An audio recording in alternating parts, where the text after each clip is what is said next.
Hello friends, அந்த ரெயின்ட்ரோ bangle பற்றி ஒரு வீடியோ போட்டிருந்தேன். அதில் ஒரு சிஸ்டர் வந்து டீட்டெயில் கேட்டிருந்தீங்க. அவங்களுக்கு தான் இந்த வீடியோ. ஆக்சுவலாக இதில் நிறைய குவாலிட்டிஸ் இருக்குங்க. ஃபர்ஸ்ட் குவாலிட்டி பார்த்தீங்கன்னா ₹400, அதுக்கப்புறம் 350, 200க்கெல்லாம் இருக்குது. நான் வந்து போட்டிருக்கிறது பார்த்தீங்கன்னா ₹200. இது வந்து கொஞ்சம் மீடியமான ஷைனிங் தான். இதுக்கு கீழேயும் இருக்குது. ஃபர்ஸ்ட் குவாலிட்டி அப்போ எப்படி இருக்கும் அப்படின்னு பாருங்கள். அதுக்கப்புறம் வந்து இது வந்து மீஷோவில் வந்து ஆர்டர் பண்ணியிருந்தேன். இந்த கடா செட்டு ரொம்ப பியூட்டிஃபுல்லான குவாலிட்டியில் இருந்தது. ஆனால் என்ன ஒரே ஒரு இஷ்யூ, சைஸ் வந்து வேரியேஷன் பண்ணிட்டாங்க. 2, 4 வந்து அனுப்பிட்டாங்க. அப்புறம் வந்து பேங்கிள்ஸ் வந்து ஊருக்கு போகும்போது உடஞ்சி போயிடுது, எடுத்துகிட்டு போகும்போது நிறைய இஷ்யூஸ் ஆகுதுன்னு சொல்லிட்டு இந்த பாக்ஸ் வந்து வாங்கியிருந்தேன். அப்புறம் இன்னொன்று லாங் கட், ரெயின் ட்ராப்பில் லாங் கட் பேங்கிள் ஒன்று இருக்குது.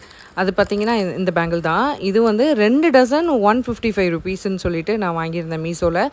ரொம்ப நல்லாயிருக்கு இதுவுமே. உங்களுக்கு அடுத்த வீடியோவில் வந்து இதோட குவாலிட்டி, இன்னொரு செகண்ட் குவாலிட்டி இருக்குது, அது உங்களுக்கு நான் ஷேர் பண்ணுறேன். பாய்.